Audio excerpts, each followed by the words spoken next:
Jom sama-sama kami. Caranya mudah. Hanya klik join button. Terima kasih.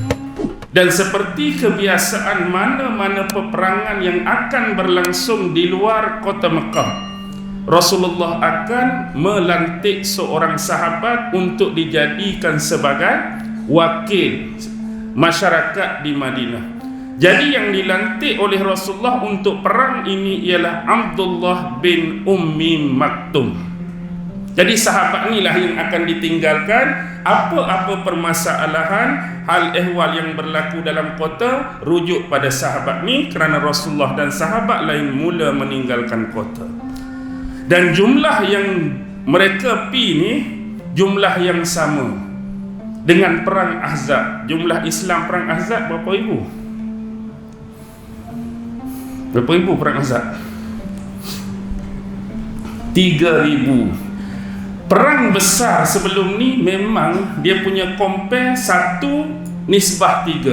Ingat dulu perang Badar, kita 313, musuh 1000. 1 lawan 3 nisbah dia. Bila mari perang Uhud, kita 1000, musuh 3000. 1 compare 3. Hak ni pun sama, Islam 3000, musuh 10,000. Perang Ahzab. Tapi hak guna perang Ahzab 3,000, hak tu jugalah pi memerangi Yahudi Bani Quraizah. Maka bendera yang masih lagi belum dibuka tali ikatan dia. Boleh faham tak? Bendera ni masih lagi belum buka ikatan tali. Bila nak dan buka, baru balik perang je. Baru balik perang, suruh pergi perang pula. Biasanya bila kita habis perang, kita akan buka ikatan tali bendera. Panji dia tu letak di satu tempat, kain tadi dilipat, disimpan di satu tempat. Ni dah baru balik, suruh pi, tak ada nak buka lagi bendera tu, diberi kepada Sayyidina Ali bin Abi Talib. Jadi bergeraklah Rasulullah bersama dengan 3,000 tentera, dan sebahagian mereka 36 tentera berkuda. Daripada 1,000 tadi, 36 tentera berkuda. Jadi Rasulullah meneruskan perjalanan.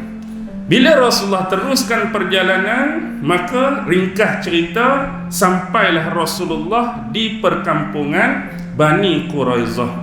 Beza jarak perkampungan Bani Quraizah dengan Madinah lebih kurang 15 km, tak jauh pun. Perkampungan Bani Quraizah juga disebut perkampungan Bani Abu Ashhal, nama lain dia.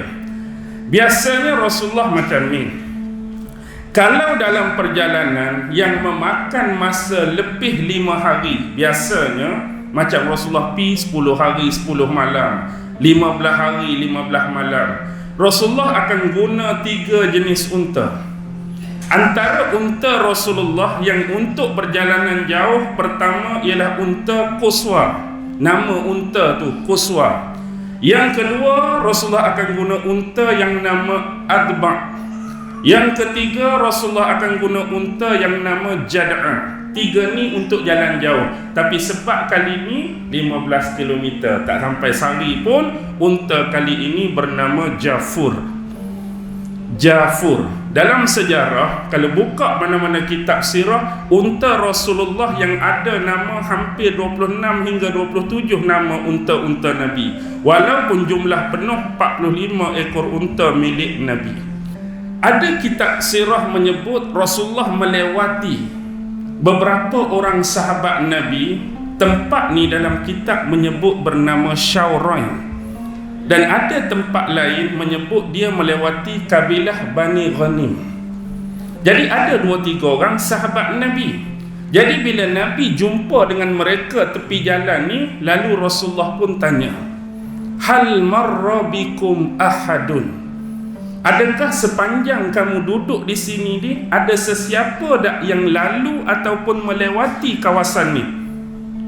Kami baru lalu je, tapi kami nampak kamu ni, ada tak kamu nampak siapa-siapa lalu dan lewat kot ni? Lalu sahabat tadi pun berkata, sesungguhnya yang kami duduk sini ni, hak lalu ada seorang. Dia naik biral berwarna putih berpelana, pelana dia lapik dengan kain sutera. Dan bila tengok iras-iras rupa dia tu, seolah-olah macam sahabat kamu Dihyah bin Khalifah Al-Kalbi.